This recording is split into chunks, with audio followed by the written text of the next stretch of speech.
If there was a button I could press to stop all hydrocarbon usage today, I would not press it. You would not press it? Of course not. Okay. Did you expect him to say that?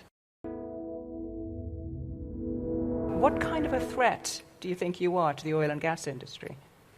Well, I don't think we're much of a threat. I mean, yet. Yet. I mean, the more obvious threat is that we're going to run out of hydrocarbons to mine and burn. That's rather obvious. I mean, it's no time soon, judging from the comments we've had this morning. So it's getting harder and harder to find hydrocarbons, and it's getting much more expensive to extract them.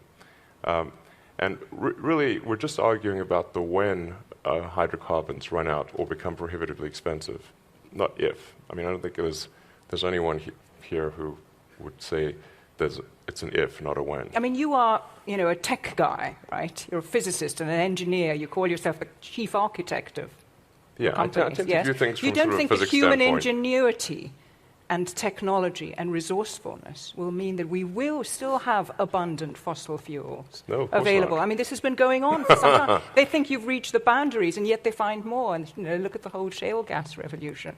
There are time extensions on the game, but the game is going to come to an end. That should be absolutely certain, obviously, frankly.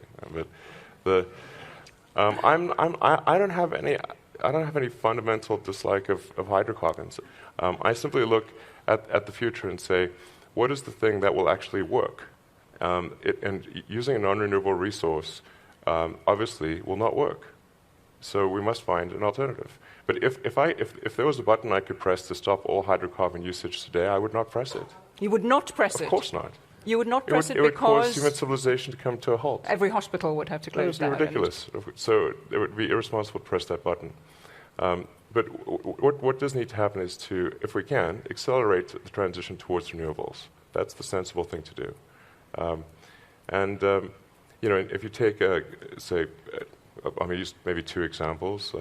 Saudi Arabia, since the Saudi Aramco president spoke here, Saudi Arabia has an enormous amount of sunlight, and that will be there for billions of years, or at least 1 billion years until the sun eventually engulfs us, but 1 billion years, solid.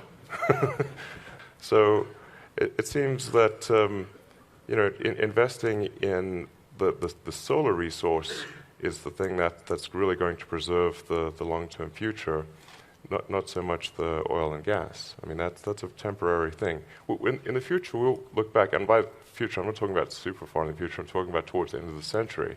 We will look back on gasoline-powered cars the same way we look back on coal, as sort of a quaint anachronism that's in a museum.